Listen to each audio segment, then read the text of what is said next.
kita akan mengundang Ibu Stella Nordhagen, PhD dari Global Alliance for Improved Nutrition untuk memaparkan hasil studi yang dilakukan GAIN terkait dengan dampak COVID-19 terhadap UMKM global dan UMKM sektor pangan di Indonesia.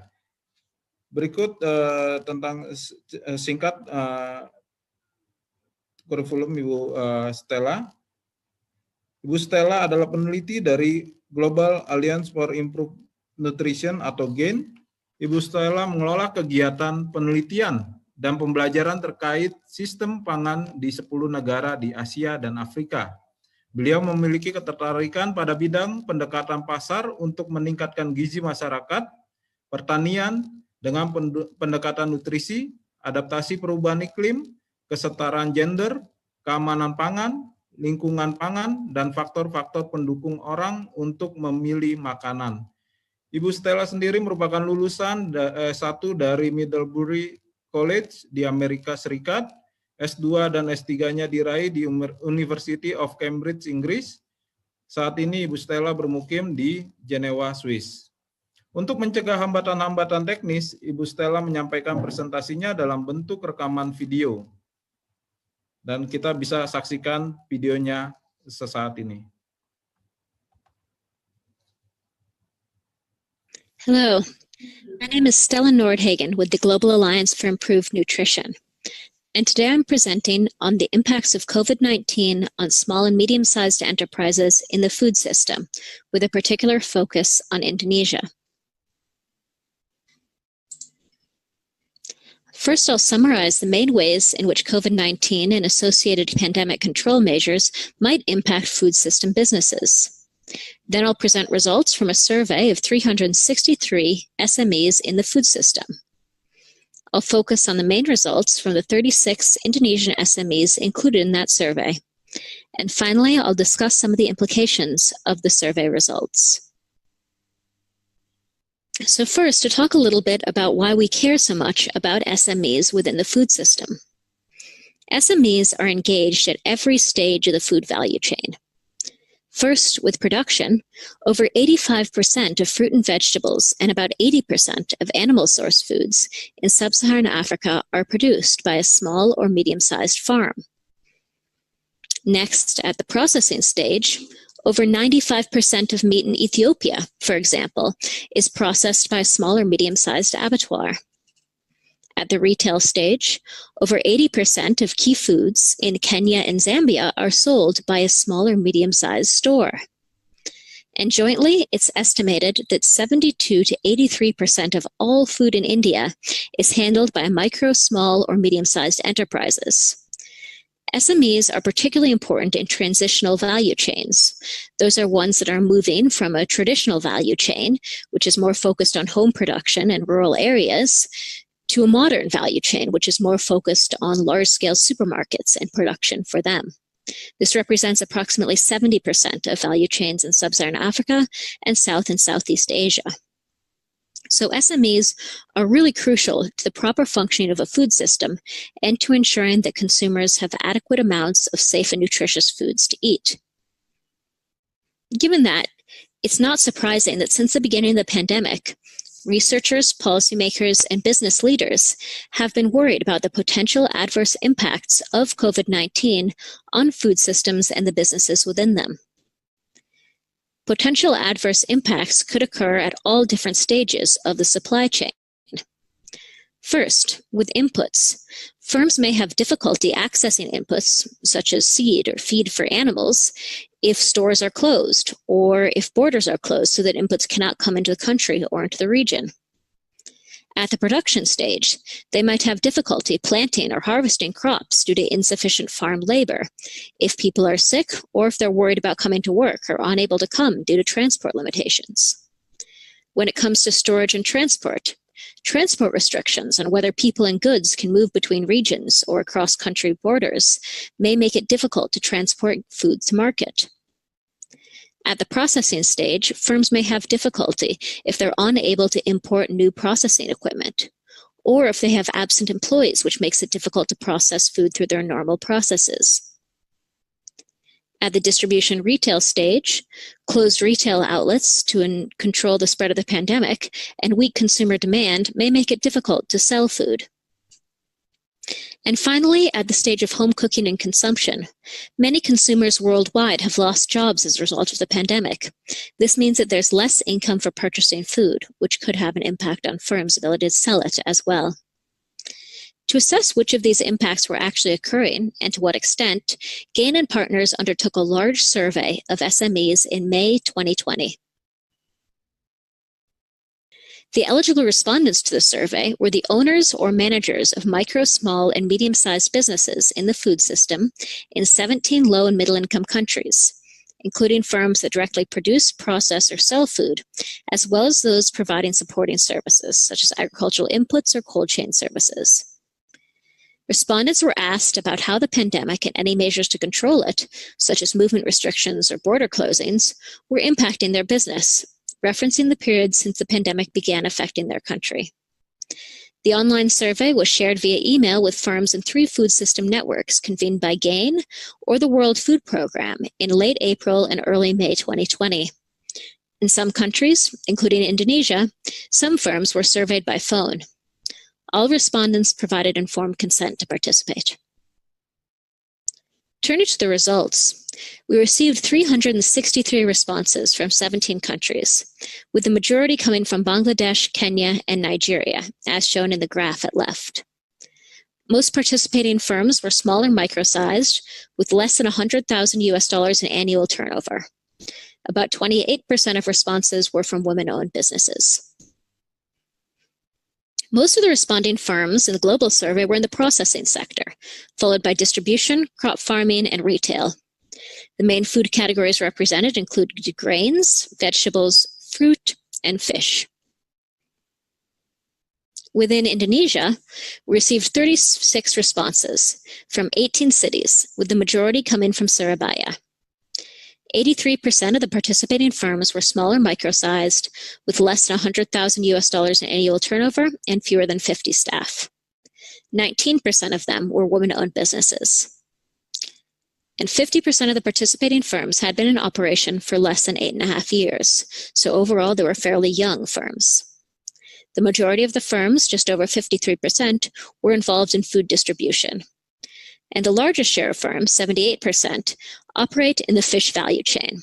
And this is because in Indonesia, the survey was widely shared through the network of the Post-Harvest Loss Alliance for Nutrition in Indonesia, or IPLAN. About 94% of firms in the global survey reported having been impacted by the pandemic and associated control measures. The main impacts cited, as shown in the graph at left, were decreased sales, difficulty accessing inputs, difficulty paying staff, and limited financial reserves. Of the impacted firms, 38% reported that the impact was moderate but manageable, whereas 43% described it as considerable, from which it would be difficult to recover. And 16% reported that the impact was severe and likely to cause their business to close. About 84% of firms in the global survey reported changing their production volume as a result of the pandemic. Of these, about 13% reported stopping production altogether, whereas slightly less than half reported a considerable decrease in production of 30% or more. In Indonesia, all 36 firms that participated in the survey recorded that the pandemic had an impact on their business. About 2/3 reported that the impact was moderate but manageable, whereas about 1/4 reported the impact as being difficult to manage. The main impact cited by firms was decreased sales, cited by 97% of firms, followed by limited financial reserves and difficulty accessing financing. All of the firms also reported changing their production volume as a result of the pandemic. The vast majority reported moderate reduction in production volumes, but 19% reported a considerable decrease. The survey results thus showed us that firms were feeling significant impacts on their business, particularly when it came to their sales. And as a result of the pandemic and related control measures, they were tending to decrease their production. That could have an impact on food availability and affordability, and therefore an impact on consumers' diets and food security, in addition to on the firm's own bottom lines. Some respondents elaborated in more detail on the impacts of the pandemic on their business. So to give you an idea of some of these personal impacts firms were experiencing, I'll share 2 example quotes. The first from a processor, retailer, and service provider related to dried fruits and chilies in Myanmar.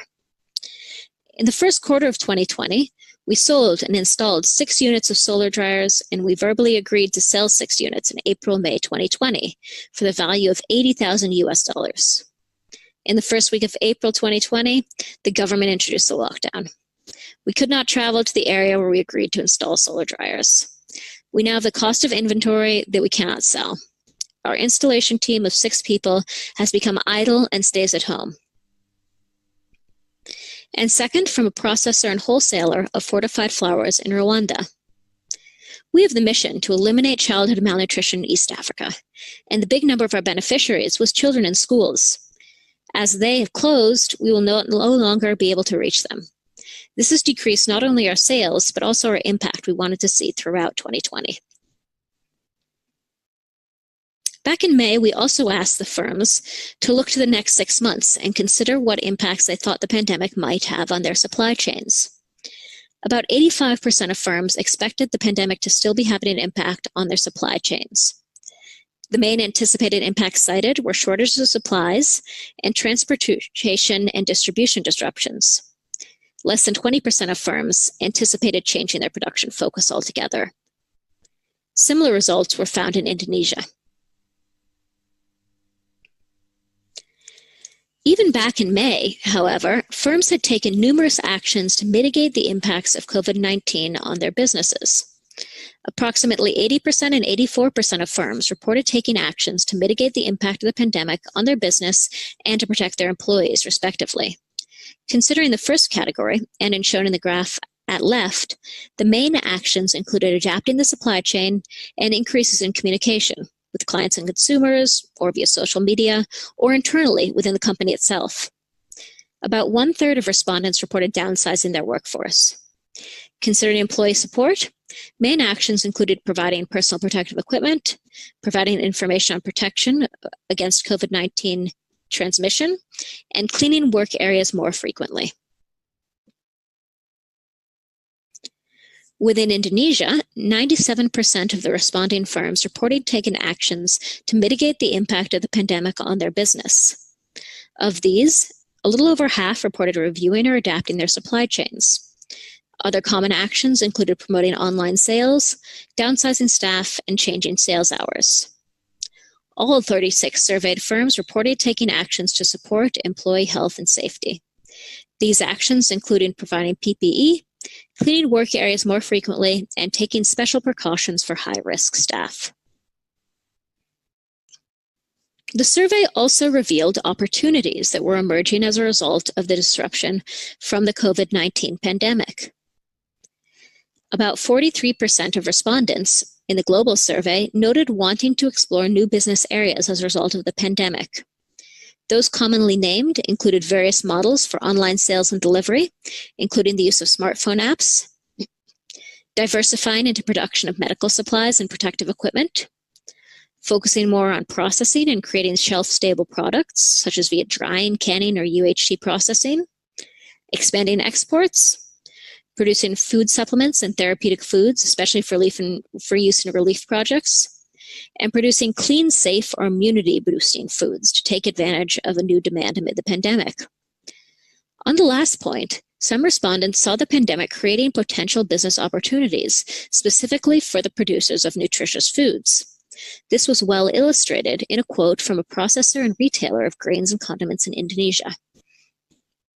The coronavirus pandemic has raised awareness of health in Indonesia. This gives a really good awareness of the healthy food and beverage industry. This could give a really good impact on health-related businesses and open new business opportunities. And we think we could adapt to this condition, although we need some time for that.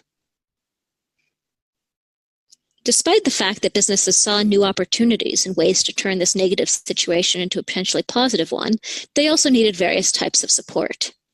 In particular, almost 95% of respondents felt that government actions were needed to help firms weather the effects of the pandemic.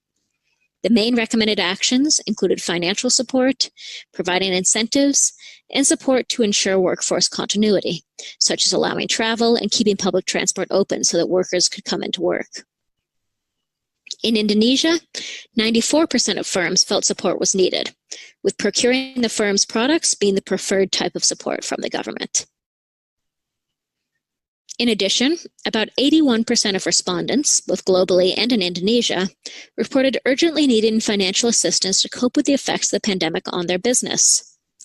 About 2/3 of respondents reported urgently needing technical assistance to cope with the effects of the pandemic on their business. The main types of technical assistance sought were advice on sales or distribution or marketing, business resilience planning, online platforms, and quality assurance or quality control. In Indonesia, nearly all firms reported needing technical assistance, with a focus on updating business plans, resilience, and QA/QC.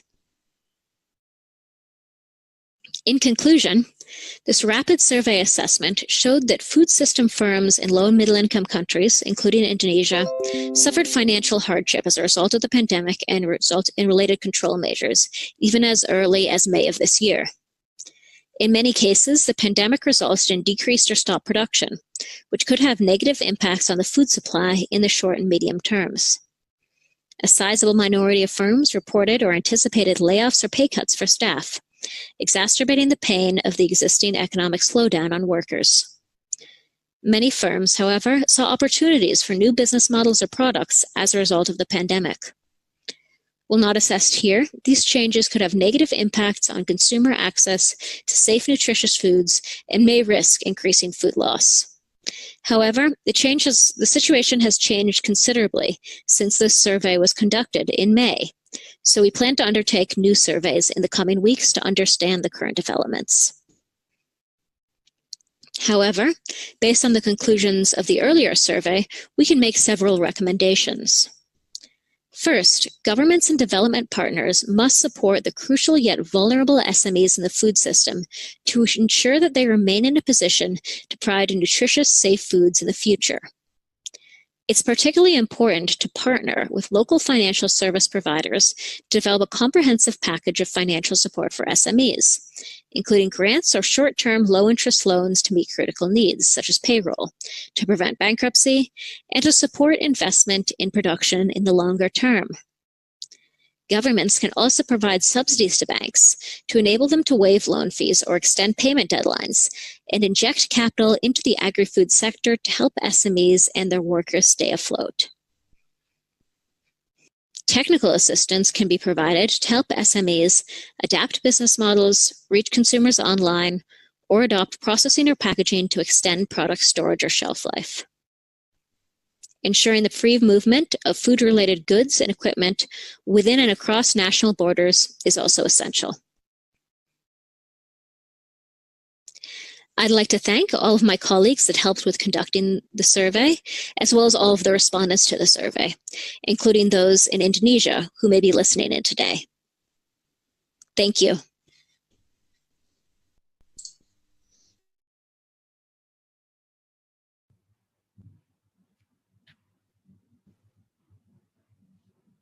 Terima kasih Ibu Stella.